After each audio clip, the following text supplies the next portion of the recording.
누가복음 20장 19절에서 26절 말씀 같이 읽습니다. 서기관들과 대제사장들이 예수의 이 비유는 자기들을 가리켜 말씀하심인 줄 알고 즉시 잡고자 하되 백성을 두려워하더라. 이에 그들이 엿보다가 예수를 총독의 다스림과 권세 아래로 넘기려 하여 정탐들을 보내어 그들로 스스로 의인인 체하며 예수의 말을 책잡게 하니 그들이 물어 이르되 선생님이여 우리가 아노니 당신은 바로 말씀하시고 가르치시며 사람을 외모로 취하지 아니하시고 오직 진리로서 하나님의 도를 가르치시나이다. 우리가 가이사에게 세를 바치는 것이 옳으니까 옳지 않으니까 하니 예수께서 그 관계를 아시고 이르시되 데나리온 하나를 내게 보이라. 누구의 형상과 글이 여기 있느냐? 대답하되 가이사의 것이니이다. 이르시되 그런즉 가이사의 것은 가이사에게 하나님의 것은 하나님에게 바치라 하시니 그들이 백성 앞에서 그의 말을 능히 책잡지 못하고 그의 대답을 놀랍게 여겨 침묵하니라. 아멘. 누가복음 169번째 시간입니다. 아무것도 아니다입니다. 각 나라마다 미신들이 있습니다. 특이한 미신들. 우리나라에만 존재하는 그런 미신들이 있죠. 그래서 제일 특별한 게 이제 선풍기 틀고 자면 죽는다 는 겁니다. 우리나라에만 존재하는 거고 외국인들이 그런 미신을 듣고 실제로 이제 해보죠. 밤새도록 선풍기를 틀어놓고 아침에 일어나서 아무렇지 않지 않느냐 뭐 이렇게 이야기를 합니다. 근데 이제 그런 거는 비교적 최신, 그래도 선풍기가 생기고 난 다음에 생긴 미신들이고, 그 미신들을 이렇게 연구해 보면 해야 할 것과 하지 말아야 할 것 있잖아요. 해야 할 것과 하지 말아야 할 것을 강조하기 위해서 거기에 이제 축복이나 저주를 붙여놓은 것이 미신입니다. 그래서 예를 들어서 연인과 함께 덕수궁 돌담길을 걸으면 헤어진다라는 미신이 있죠. 그런 미신이 생기게 된 이유는 예전에 덕수궁 돌담길 끝자락에 가정법원이 있었습니다. 그래서 그 길을 지나가면 가정법원 가서 이혼하고 나오는 거예요. 그래서 그래서 생기게 된 그 미신입니다. 그래서 이 미신을 잘 분석해 보면 하고 싶은 말이 뭐예요? 가정법원에 가지 말라는 이야기입니다. 가정법원에 가지 말고 사이좋게 지내라. 그게 하고 싶은 말인데 이제 그걸 강조하기 위해서 여기 가면 뭐 하는 거예요? 헤어진다. 이렇게 저주라는 것을 붙여놓은 거죠. 또 우리나라에는 특이한 게 하나 있는데 시험 칠 때는 미역국을 먹지 마라 그렇게 이야기를 합니다. 왜냐하면은 우리나라에서는 시험에 합격하는 걸 뭐라고 말해요? 붙었다라고 하죠. 시험에 붙었다. 그런데 이제 미역은 미끌미끌하단 말이에요. 그러니까 미끄러진다 뭐 이런 게 있는데 결국에는 하고 싶은 말은 뭐예요? 시험 잘 쳐라. 시험 잘 붙어라. 합격해라 이거고, 그러니까 거기다가 이제 미끄러운 것의 대명사인 미역을 붙여놓고 이제 이렇게 미신을 만들어 놓는 것이죠. 자, 그렇다면 한번 생각을 해보자고요. 덕수궁 돌담길을 걸으면 진짜 헤어져요? 에? 미역국을 먹으면 정말로 시험에서 떨어져요? 예? 맞아요? 아니에요? 맞을 수도 있고 아닐 수도 있습니다. 왜냐하면 연인이 헤어지는 것은 덕수궁 돌담길을 걷는 것과 상관없이 둘 사이가 틀어져서 헤어지는 거예요. 그렇죠?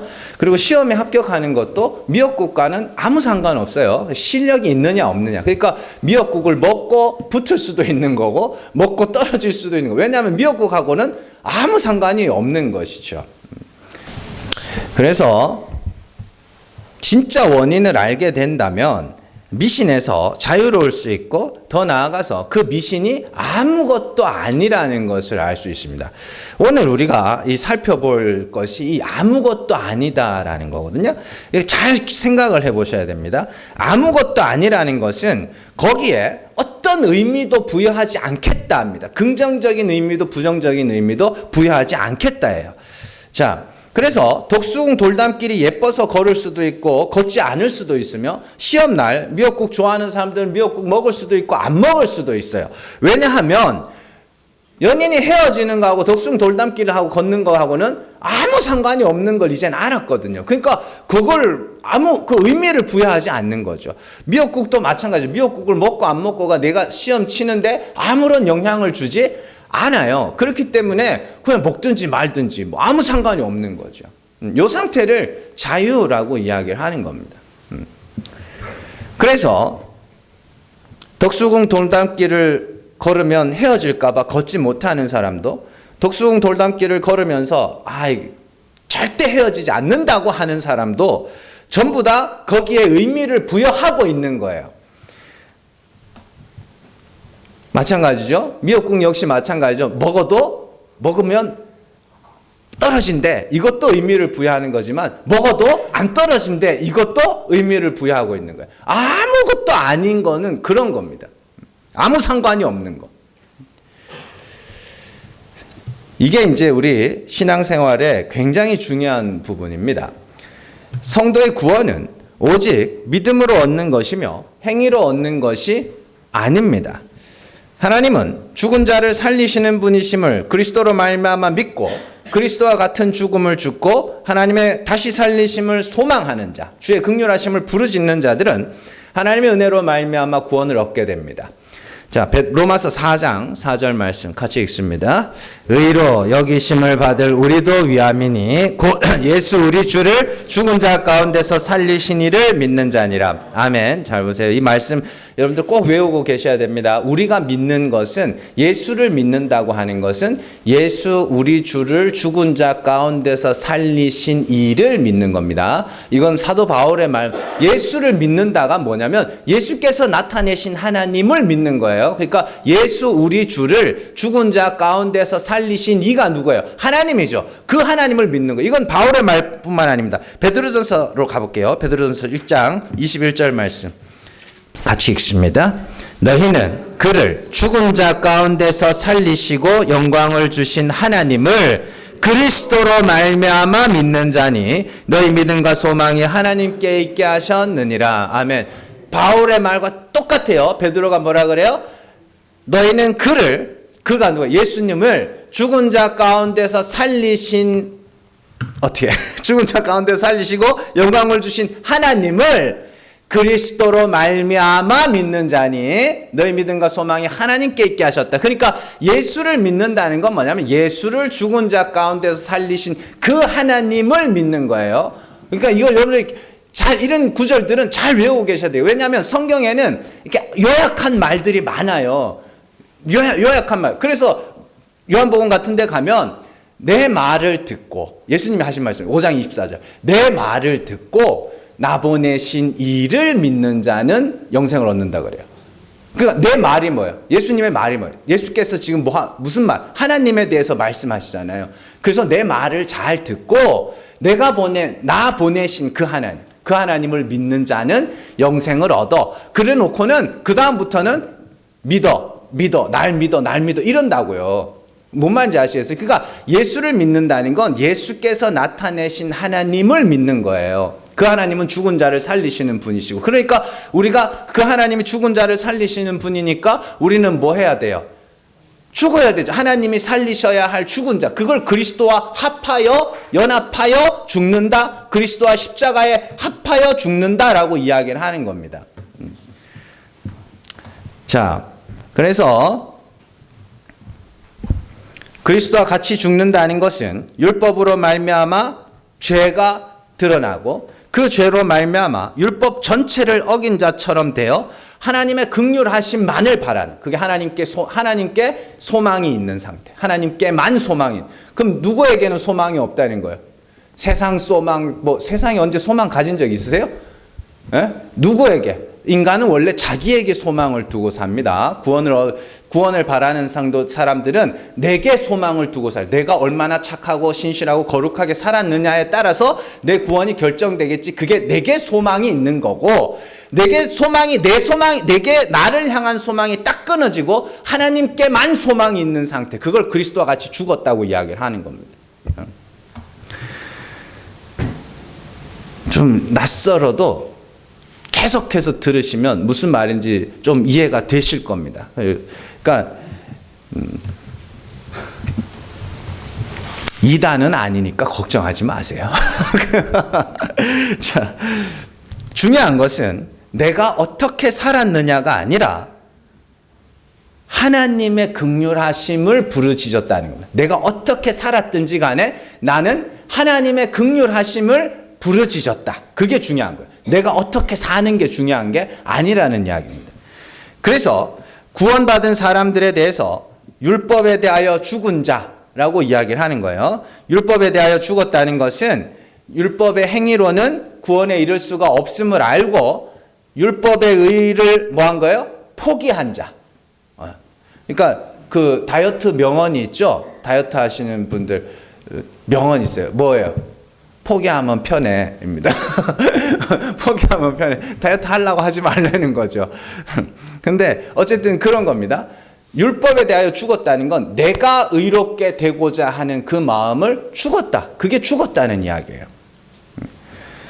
그래서 그들은 율법을 통해서 자기 행위를 쌓아가는 것이 아니라 율법을 통하여 자신의 죄를 알게 되었고 그로 말미암아 하나님이 불쌍히 여겨주셔야 구원을 얻는 거구나라는 걸 알게 되었다는 것. 그게 율법에 대하여 죽었고 그들을 하나님에 대하여 산 자라고 합니다. 자, 갈라디아서로 가볼게요. 갈라디아서 2장 19절 말씀입니다. 같이 읽습니다. 내가 율법으로 말미암아 율법에 대하여 죽었나니 이는 하나님에 대하여 살려 함이라. 아멘. 자, 율법으로 말미암아 율법에 대하여 죽었다가 뭐예요? 율법에 보통 사람들은 율법을 보면서 저걸 다 지켜야 의롭게 된다고 생각을 하는데 성도들은 그 율법 앞에서 내가 죄인으로 폭로가 된 거죠. 그러니까 그 율법을 통해서 내가 뭐 한 거예요? 율법에 대하여 죽어버린 거죠. 아, 율법으로는 의에 이를 수가 없는 거구나. 내가 하나 어기면 다 어긴 거라는데 내가 내 행위로는 절대 구원에 이를 수 없구나. 하나님이 불쌍히 여겨주셔야 구원에 이를 수 있는 거구나. 그걸 율법으로 말미암아 율법에 대하여 죽었는데 하나님에 대하여는 살았다라고 이야기를 하는 겁니다. 그러면 거꾸로 생각하면 이렇게 돼요. 내가 율법에 대하여 죽었다는 건 곧 뭐가 죽었다는 것과 똑같냐면 내 힘으로는 절대 구원에 이를 수 없다. 그래요. 그래서 5장 24절로 가볼게요. 갈라디아서 5장 24절로 같이 읽습니다. 그리스도 예수의 사람들은 육체와 함께 그 정욕과 탐심을 십자가에 못 박았느니라. 아멘. 정욕과 탐심을 십자가에 못 박았다 그러니까 우리가 뭐 이 세상의 그런 욕심과 뭐 그런 거 뭐 어떻게 못 박아지긴 하던가요? 그게 아니라 제가 지난주에 이 인간의 근본적인 욕심에 대해서 말씀을 드렸잖아요. 그게 뭐라 그랬어요? 내가 하늘에 올라 내 이름을 내겠다. 우리가 하늘에 올라 우리 이름을 내자. 그게 바벨론이잖아요. 그리고 선악과 따먹고 뭐 했어요? 찌들이 자기 손을 들어 생명나무 열매를 따먹고 영생할까 하노라 하면서 불칼과 천사로 막아 놓으셨죠. 그러니까 그걸 욕심, 정욕, 탐심이라고 이야기를 하는 겁니다. 그래서 갈라디아서에서는 왜 정욕과 탐심이라고 해요? 그들이 할례 받고 율법 지키고 절기 지켜서 이걸로 의롭다함을 얻으려 하니까 그런 정욕과 탐심을 우리는 그리스도와 함께 십자가에 못 박았어. 하나님이 불쌍히 여겨주셔야 구원을 얻는 것인데 내가 의롭게 되고자 하는 그 마음을 우리는 어떻게 해요? 죽었어. 그거 죽였어. 이렇게 이야기를 하는 겁니다. 그러니까 율법에 대하여 죽는 것과 정욕과 탐심을 십자가에 못 박는 것은 같은 거예요. 같은 거. 자, 그런데 내가 율법에 대하여 죽었다고 할지라도 율법은 여전히 존재하고 있습니다. 여전히 뭐 윤리나 도덕이나 또 법의 형태로 우리 주변에 항상 존재하고 있죠. 그렇다면 율법에 대하여 죽은 사람들은 그 다음부터 그 율법을 어떻게 대해야 하는가? 이걸 단순하게 성화의 관점으로 이것을 봐야 하는 것인가? 아니라는 거예요. 율법에 대하여 죽은 사람들은 정확하게 말씀드리면 그냥 해주는 겁니다. 바울이 이걸 잘 설명을 해주거든요. 고린도전서를 한번 가볼게요. 9장으로 한번 가볼게요. 고린도전서 9장 19절에서 21절 말씀. 같이 읽습니다.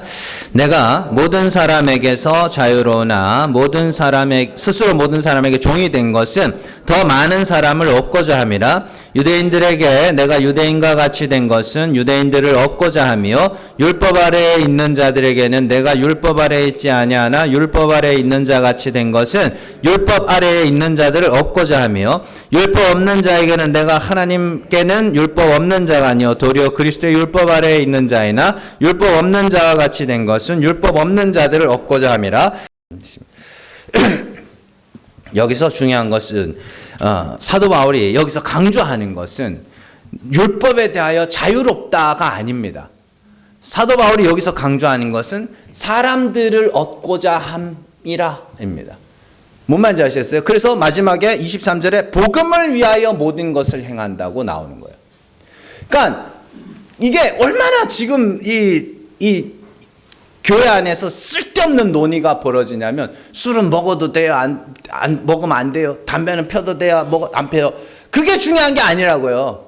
뭐가 중요한 거냐면 복음을 전하는 게 중요한 거라고요.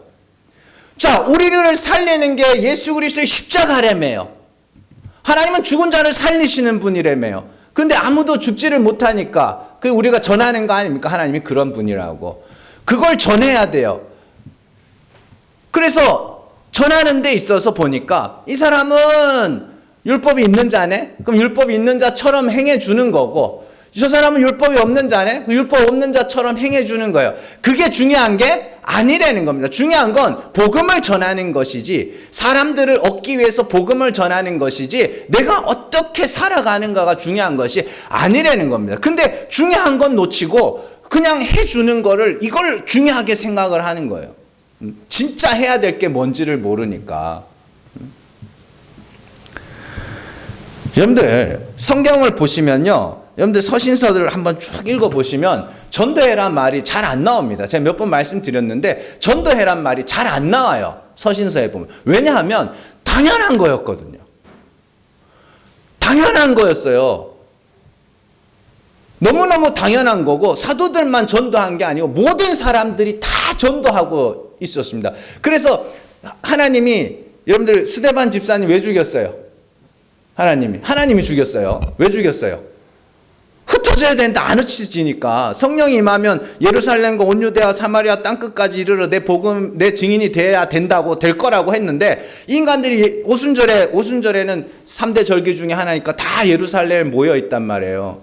그래서 그때 성령이 임했어요. 그래서 사람들이 안 흩어졌어요. 거기서 모여가지고 너무 좋아가지고 여기가 좋사오냐 하면서 안 흩어져요. 성령 임했는데, 복음이 떨어졌는데 예루살렘에. 그러니까 거기 있는 사람들이 다 먹여 살려야 될 거 아닙니까? 한 번에 3,000명, 5,000명씩 오니까 먹여 살려야 되니까 그 성도들이 뭐 했어요? 자기 집 팔고 땅 팔고 해가지고 그렇게 사도들 앞에 줬던 거고, 사도들은 그걸 가지고 나누고 했던 거예요. 그러면 이제는 때가 됐으면 뭐 해야 돼요? 흩어져야죠. 예루살렘에서 이제 어디로? 온 유대와 사마리아 땅끝까지 복음이 흘러가야 될 거 아닙니까? 그래서 하나님의 스데반 집사님을 죽게 하신 거예요. 순교하게. 그래서 스데반 집사님이 죽고 나서 복음이 흘러가는 일이 일어납니다. 사람들이 스데반 집사님의 일로 말미암아 성도들이 흩어졌더라. 온 유대로 흩어졌더라. 빌립 집사님은 사마리아로 갔더라. 이런 말씀들이 거기 나오는 거예요. 그러면은 되게 웃긴 게 뭐냐면, 그들이 뿔뿔이 흩어졌잖아요. 지금 뭐 우리 교회 성도분들은 예배 마치면 친하신 분들끼리 뭐 식사도 하러 가시고 그러는데, 오케이, 좋아요. 근데 그 예루살렘 교회는 뿔뿔이 흩어졌어요. 왜 뿔뿔이 흩어졌어요? 다 지네 집에 갔어요. 자기 집으로 갔다고. 그게 정처 없이 떠난 게 아니라, 원래 유대 각지에서 온 지중해 연안에서 원래 절기 지키러 온 유대인들이에요. 성지순례 하듯이 온 사람들이에요. 그러니까 흩으시니까 어떻게 해요? 다 자기 집에 갔어요, 동네로. 그래가지고 그때부터 거기서 뭐 해요? 교회가 세워져요. 복음이 전해진다고. 흩어진 사람 하나하나가. 그래서 말씀이 예루살렘에서 유대로 사마리아 땅끝까지 흘러가는 거거든요. 그러니까 잘 생각을 해보세요. 성도들이 복음을 전하는 건 그때는 뭐 하는 거예요? 당연한 거예요. 그 그러면 그건 예루살렘 교회의 특별한 그거였냐? 그렇지 않습니다. 한국 교회사에서도 보면 1907년에 평양 대부흥 운동이 있고 그 다음에 뭐가 있냐면 1000만인, 100만인 구령 운동이거나 100만인 구령 운동이라 그래서 성도들이 날연보를 했어요. 농사 가을 거지 끝나고 나면 그때는 하우스 농사 안 했잖아요. 그러니까 겨울에 쉰단 말이에요. 그러니까 양반들이 뭐 하냐면 하나님 앞에 날일제, 날연보를 합니다. 내가 이 남는 시간을 하나님을 위해서 쓰겠다. 뭐 하겠냐? 그럼 오지로 가가지고 복음을 전하는 거예요. 그 양반들이. 그게 당연한 거였다니까요. 근데 요즘에는 자꾸 내 개인적인 뭐 신앙의 차원, 요게 머물러 있다 보니까 복음 전하는 게 뭐 굉장히 특별한 일인 것처럼 그렇게 생각이 되어버렸는데 이거 절대 좋은 현상이 아닙니다. 복음을 전하는 거예요. 복음을 전하는 건 당연한 거고, 전할 때에 뭐 하는 거예요? 그 사람을 얻기 위하여 이렇게도 해주고 저렇게도 해주는 거예요. 그래서 성도들이 율법을 대할 때의 핵심은 그건 아무것도 아니야입니다. 해줄 수도 있고 안 해줄 수도 있어. 이런 말씀들이 고린도전서에 계속 나옵니다. 7장으로 가볼게요. 7장 17절에서 19절 말씀 같이 읽습니다. 오직 주께서 각 사람에게 나눠주신 대로 하나님이 각 사람을 부르신 그대로 행하라. 내가 모든 교회에서 이와 같이 명하노라. 할례자로서 부르심을 받은 자가 있느냐? 무할례자가 되지 말며, 무할례자로 부르심을 받은 자가 있느냐? 할례를 받지 말라. 할례 받는 것도 아무것도 아니요, 할례 받지 아니하는 것도 아무것도 아니로되 오직 하나님의 계명을 지킬 따름이니라. 아멘. 자, 할례자로 부르심을 받았으면 무할례자가 되지 말고, 무할례자로 부르심을 받았으면 할례자가 되지 마라. 그건 뭐냐면 네가 뭔가 특별한 자가 되려고 하지 말아라. 너의 구원은 뭐예요? 하나님의 긍휼하심에 의해서 얻는 것이니 뭔가 특별한 자가 되려고 하지 마라. 부르심을, 그래서 20절에 보면 부르심을 받은 자는 부르심을 받은 그대로 지내라. 이렇게 이야기합니다. 왜냐하면 그건 아무것도 아니기 때문입니다.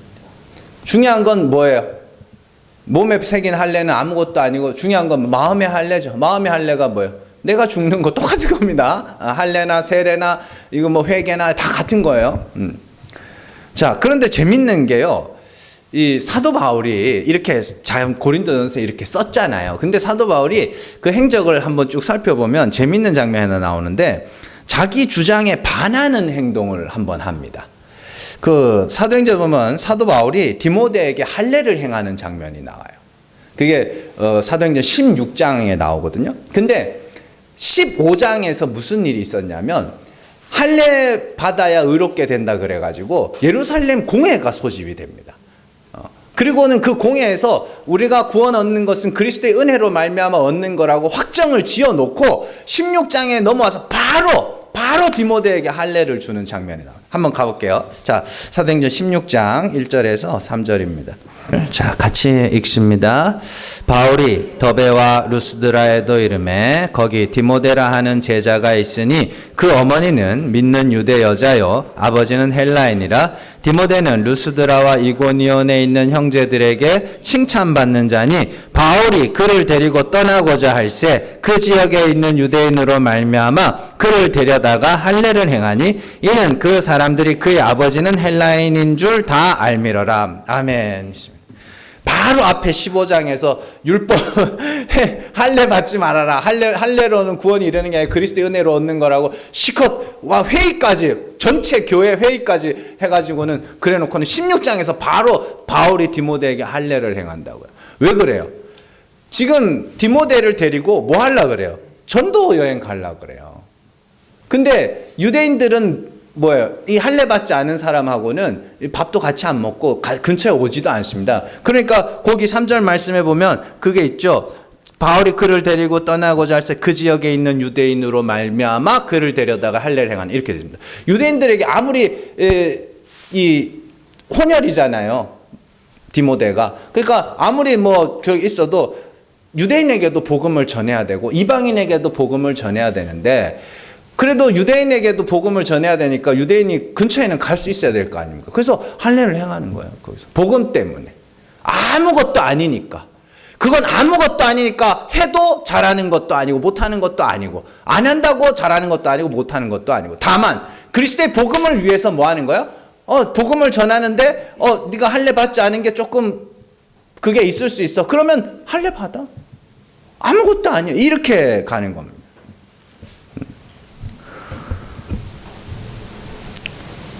그러니까 내가 의롭게 되고자 하고 내가 특별한 사람이 되고자 하는 그런 할례는 받지 마라. 다만 복음을 위해서, 그건 아무것도 아니니까 복음을 위해서는 받는 거 얼마든지 오케이. 이렇게 가는 거예요. 그러니까 아무것도 아니라는 걸 지금 계속해서 제가 여러분들에게 말씀드립니다. 자, 고린도전서 8장 8절로 가볼게요. 같이 읽습니다. 음식은 우리를 하나님 앞에 내세우지 못하나니 우리가 먹지 않는다고 해서 더 못 사는 것도 아니고 먹는다고 해서 더 잘 사는 것도 아니니라. 아멘. 먹는 것은 우리를 하나님 앞에 내세우지, 서게 하지 못한다. 이게 똑바로 서면 그걸 구원을 상징하는 표현 중에 하나입니다. 그래서 우리가 뭐 나의 발을 반석 위에 세우시사 뭐 이렇게 섰다. 이건 이제 하나님 앞에 구원을 상징하는 거고, 서지 못한다. 뭐 이런 거는 이제 구원받지 못한 것을 상징하는 거죠. 그래서 음식이 우리를 하나님 앞에 구원에 이르게 하는 것이 아니다. 우리를 구원에 이르게 하는 건 뭐야? 하나님의 긍휼이야, 십자가야, 이렇게 이야기하는 겁니다. 그러니까 음식은 중요한 게 아니에요. 그러니까 뭘 먹고 안 먹고가 내 구원을 좌지우지하지 못한다. 그러나 이 아무것도 아니기 때문에 이 아무것도 아닌 걸 가지고 누군가의 구원에 방해가 된다면 그건 절제해 줄 수 있어야지. 이렇게 이야기를 하는 겁니다. 그래서 요런 고린도전서에 보면 여러분들 이 말이 많이 나옵니다. 아무것도 아니다 이런 말들이 많이 나와요. 그러면서 그 결론에 해당되는 게 이제 10장에 나오거든요. 10장으로 한번 가볼게요. 10장 23절에서 24절입니다. 같이 읽습니다. 모든 것이 가하나 모든 것이 유익한 것은 아니요 모든 것이 가하나 모든 것이 덕을 세우는 것은 아니니 누구든지 자기의 유익을 구하지 말고 남의 유익을 구하라. 아멘. 율법에 대하여 죽고 정욕과 탐심을 십자가에 못 박고 하나님의 긍휼하심을 부르짖는 성도는 모든 것이 가합니다. 왜냐하면 우리는 율법에 대하여 죽었고 우리는 행위로 구원에 이르는 것이 아니라 하나님의 긍휼하심에 의해서 구원에 이른다는 것을 아는 사람들이기 때문입니다. 문제는 뭔가를 먹고 안 먹고가 구원에 영향을 미치지 않고 뭘 하고 안 하고가 구원에 영향을 미치지 않고 중요한 건 하나님의 긍휼하심이라는 것이죠. 그런데 모든 것이 유익한 것이 아니고 모든 것이 덕을 세우는 것이 아니라고 합니다. 그렇기 때문에 자기의 유익을 구하지 말고 남의 유익을 구하라고 합니다. 그럼 남의 유익을 구하는 게 뭐예요? 네? 자기의 유익을 구하는 건 뭐예요? 자기의 유익은 뭐예요? 내가 먹고 싶은 거 마음대로 먹고 하고 싶은 거 마음대로 하고 그걸 사는 걸 자기의 유익을 구하는 거라고 합니다. 그러면 자기의 유익을 구하지 말고 남의 유익을 구하라고 할 때 남의 유익은 뭐예요? 네? 다른 사람의 구원. 그런데 그거 잘 아셔야 됩니다. 내가 다른 사람을 믿게 할 수는 없어요. 제가 아무리 뭐 성경을 연구해서 여러분들한테 가르쳐 드린다고 하지만 제가 여러분들을 믿게 만들 수는 없어요. 제가 여러분들을 설득할 수도 없어요. 하나님이 하시는 거고 믿음은 하나님께 달린 거예요. 그러면 저는 그냥 하나님의 동역자로서 복음을 여러분들에게 말씀을 전해줄 뿐입니다. 내가 믿게 할 수는 없어요. 그런데 여러분들이 믿는데 방해는 할 수 있어요. 이게 진짜 골치 아픈 거거든요. 뭔 말인지 아세요? 쉽게 생각하는데 공부는 누가 하는 거예요? 공부는 자기가 해야 되는 거죠. 근데 주변 사람들이 공부를 잘하게 해줄 수는 없어요.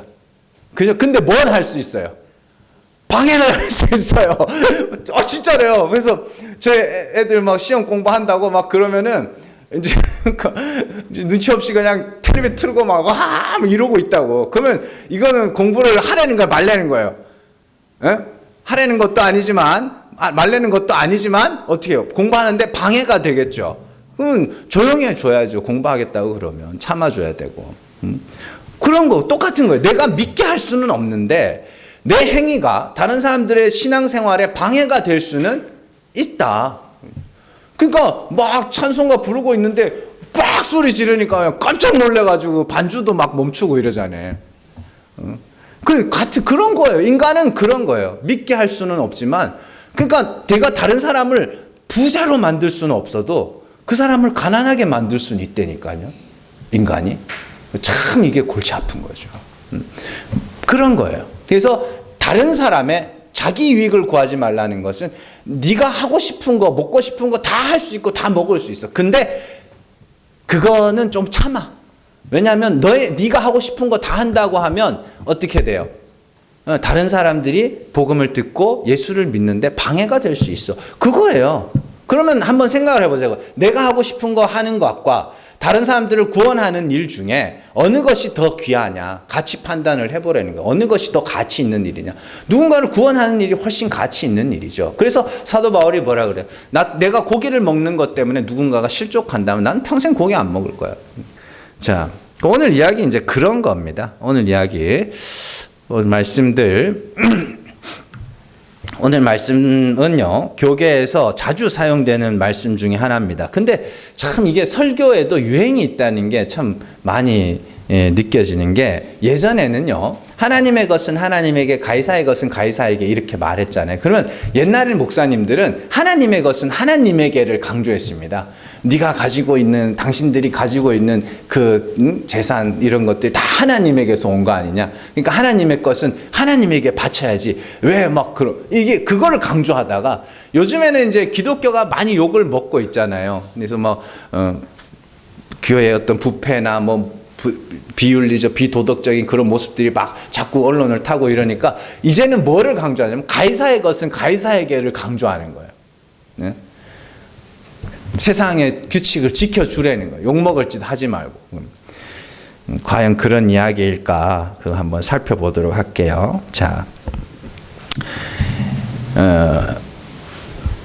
오늘 말씀의 시작을 한번 보시면, 앞서 예수님께서 악한 포도원 품꾼의 비유를 말씀하시자 대제사장들과 서기관들이 그 비유가 자기들을 표적으로 한 비유라는 것을 알고 굉장히 기분이 안 좋았습니다.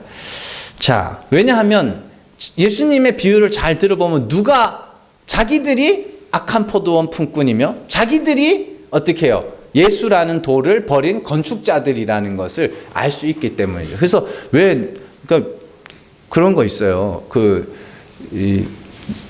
영화 배우나 이런 사람들도 좀 심한 악역이 들어오면 굉장히 고사를 한다고 그러죠.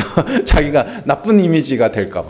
마찬가지예요. 너희들 나쁜 놈이야. 이렇게 이야기하니까 좋아할 사람이 어디 있습니까? 그래서 예수님을 책잡으려고 질문을 하나 하게 됩니다. 그 질문의 내용은 가이사에게 세를 바치는 것이 옳은지 옳지 않은지를 묻는 질문이었습니다. 이 질문이 왜 예수님을 고발하기 위한 질문인가 하면, 가이사에게 세를 바치는 것이 옳다고 하면 유대인들이 싫어하거든요.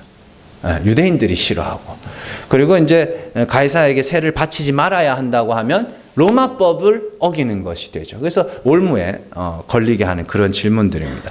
참고로 우리가 이제 살다 보면 예 아니요라는 이지선다형 질문을 받을 때가 있습니다. 특히 이제 이 정치인들 국회 청문회나 이런 거 보면 예 아니요로만 대답하세요. 예 아니요로만 대답하세요 이러는데, 그게 참 함정이 많습니다. 왜냐하면 여러분들이 인생을 살아보셔서 아시겠지만 예 아니요처럼 칼로 무썰듯이 딱 쪼개지는 상황이 거의 없습니다. 다 각자의 사정이 있고 그렇잖아요. 그러니까 어떤 일이 하나 있어도 이 사람은 이 사람의 사정이 있고 저 사람은 저 사람의 사정이 있고 각자의 사정이 있기 때문에 예 아니요로만 대답하기에는 인생이 너무 복잡하고 다양하죠. 뭐 사람 선악을 판단할 때도 마찬가지. 이건 선하냐 악하냐?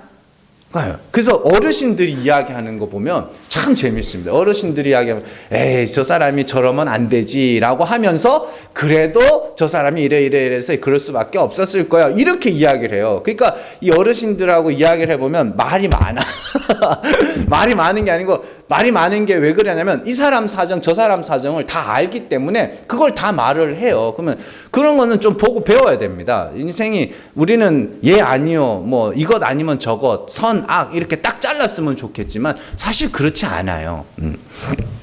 자, 어쨌든 예수님께서 이제 그 질문을 들으시고 그들의 책략을 알았다고 그러죠. 그러면서 대답을 하십니다. 뭐라고 대답하냐면 데나리온 하나를 내게 보이라 하시면서 누구의 형상과 글이 있느냐 이렇게 묻습니다. 그러니까 이 예수님에게 질문을 던졌던 사람들이 그들의 입으로 가이사의 형상과 글이 있습니다. 이렇게 대답해요. 그러니까 그들이 뭐라고 그래요? 이 데나리온 누구 거라는 거예요? 가이사의 것이라고 인정을 하게 된 거예요. 그러자 예수님께서 네 눈에는 그게 가이사의 것으로 보이는구나. 그러면 가이사에게 바쳐. 하나님의 것은 하나님에게 바치고 이렇게 말씀을 하시는 겁니다. 그게 24절 25절에 잘 보세요. 이게 중요한 거예요. 자, 데나리온 하나를 내게 보이라. 누구의 형상과 글이 여기 있느냐? 대답하되 가이사의 것이니이다. 그러자 이르실 때 그런즉 가이사의 것은 가이사에게 하나님의 것은 하나님께 바치라 하시니 이렇게 돼 있어요. 그러니까 지금 질문한 사람들이 자기 입으로 뭐라고 이거 가이사의 것이라고 대답을 했죠. 그래. 그럼 가이사에게 쇠를 바쳐. 니네 눈에 그렇게 보이면 바쳐야지. 이렇게 이야기를 하는 겁니다. 근데 이제 이게 다가 아니에요. 사실은 여기서 한 발짝 더 들어가야 됩니다. 자, 예수님이 누구의 형상과 글이 있느냐 이렇게 물으셨죠. 그리고 사람들은 가이사의 형상과 글이 있다고 대답을 했습니다. 그 말은 가이사의 형상과 글이 있으면 그게 가이사의 것이라는 말이죠. 그러면 하나님의 것은 뭐겠어요? 하나님의 형상과 하나님의 글이 있어야 하나님의 것이죠. 그럼 하나님의 것은 뭐예요? 예수 그리스도죠. 하나님의 형상으로 오셨고 하나님의 말씀으로 오신 예수 그리스도. 그러니까 하나님의 것은 누구에게? 하나님에게. 그 바꿔 말하면 하나님은 하나님의 것만 받아 이런 뜻입니다. 자, 골로새서 1장으로 가볼게요. 골로새 1장 14절에서 15절 말씀 같이 읽습니다. 그는 보이지 그 아들 안에서 우리가 속량 곧 죄사함을 얻었도다. 그는 보이지 아니하는 하나님의 형상이시오 모든 피조물보다 먼저 나신 이시니. 아멘. 예수님을 뭐라 그래요? 보이지 않는 하나님의 형상. 예수님은 보이지 않는 하나님을 나타내기 위해서 오셨기 때문에 예수님을 하나님의 형상이라고 합니다. 그래서 우리가 그 예수님을 보고 누구를 아는 거예요? 아버지를 아는 거죠. 그래서 예수님이 하나님의 형상, 그리고 요한복음 1장에서 태초에 말씀이 계시니라 그 말씀은 곧 하나님이라 말씀이 육신을 입고 우리 가운데 거하심에 뭐 이렇게 쭉 나오죠. 그 말씀이 육신을 입고 우리 가운데 오신 예수 그리스도. 그러면 예수님은 뭐예요? 하나님의 형상이며 하나님의 글이 되는 겁니다. 이게 하나님의 것이죠. 그러면 우리가 하나님 앞에 내놔야 되는 건 뭐예요? 예수. 말씀이 왜 이렇게 이어지는지를 여러분들이 아셔야 됩니다. 지난 시간에 우리가 뭐 배웠어요? 건축자의 버린 돌이 성전의 모퉁이 돌이 된다는 거 배웠죠. 근데 그 건축자들은 그 돌을 버렸어요. 근데 그 모퉁이 돌에 떨어지면 어떻게 돼요? 다 깨지고 다 부서지죠. 그 돌이 누군가에게 떨어지면 어떻게 돼요? 가루가 되어버리죠. 그럼 남는 건 뭐밖에 없어요? 예수! 그 돌밖에 없는 거죠. 그래서 고린도전서 같은 데서 사도 바울이 성전에 대한 이야기를 하면서 성전의 기초석이 뭐라 그래요? 예수 그리스도라 그랬죠. 그 위에 각 사람마다 공적을 쌓아가는데 하나님이 그 공적을 어떻게 불로 나타낼 거다. 그리고 하나님의 불은 무슨 불? 소멸하는 불이죠. 그래서 다 태워요. 다 태워서 뭐 하는 거예요? 예수만 남기는 거예요. 불 가운데서 구원 얻은 자처럼. 그러니까 하나님이 받으시는 건 예수 그리스도밖에 없는 겁니다. 우리는 하나님 앞에서 하나님 예수의 십자가가 아니었으면 우리는 죽었어야 될 자입니다. 라는 요걸 말하는, 요 고백을 하는 걸 예수를 내놓는다라고 이야기를 하는 거예요. 그리고 이제 중요한 건 뭐냐면 그 다음은 뭐예요? 그 다음은 우리가 하나님의 것을 가졌네. 그럼 뭐 해야 돼요? 나눠줘야죠. 그걸 구제라 그래요. 구제. 그래서 너에게 있는 것을 나눠줘라. 그렇게 이야기를 한다고요. 그래서 그걸 예수님을 뭐라 그러냐? 다함이 없는 양식. 다함이 없는 양식이 사건으로 나타난 적이 있죠. 뭐예요? 오병이요. 그 보리떡 5개, 물고기 2마리가 예수 그리스도를 상징하는 거예요. 그래서 주고 줬더니 달아요, 안 달아요? 안 달아요. 계속 전해주는 겁니다. 하나님의 것을 위로는 하나님 앞에, 아래로는 사람들에게 나눠주는 거. 그게 복음을 전하는 거고, 그게 진짜 구제입니다. 그래서 구제할 때 뭐 하라 그래요? 보이는 것으로 하지 말고 은밀한 것으로 해. 이렇게. 그러니까 거기 보시면은 오늘 죄송합니다. 제가 여러분들한테 좀 많이 알려드리고 싶어서 그러는 거 좀 이해를 해주세요. 자, 거기 산상수훈에 보면 6장부터 넘어가면 잘 보세요. 보이는 것과 은밀한 것이 계속 비교되어서 나옵니다. 그러니까 보이는 것으로 하지 말고 은밀하게 해. 골방에 들어가서 보이는 데에서 기도하지 말고 골방에 들어가서 은밀한 것으로 해. 이렇게 나오고 계속 그게 반복돼서 나온다. 그 중에 하나가 구제입니다. 구제가 뭐예요? 보이는 양식, 한 끼 식사 대접할 수 있죠. 그 사람에게는 그게 진짜 뭐 하루의 양식이 될 수도 있죠. 그러나 그런다고 그 사람이 진짜 살아요? 구원 받아요? 그거 아닙니다. 진짜 양식, 여러분들이 진짜 나누어줘야 되는 다함이 없는 양식, 예수 그리스도 복음 전하라는 이야기예요.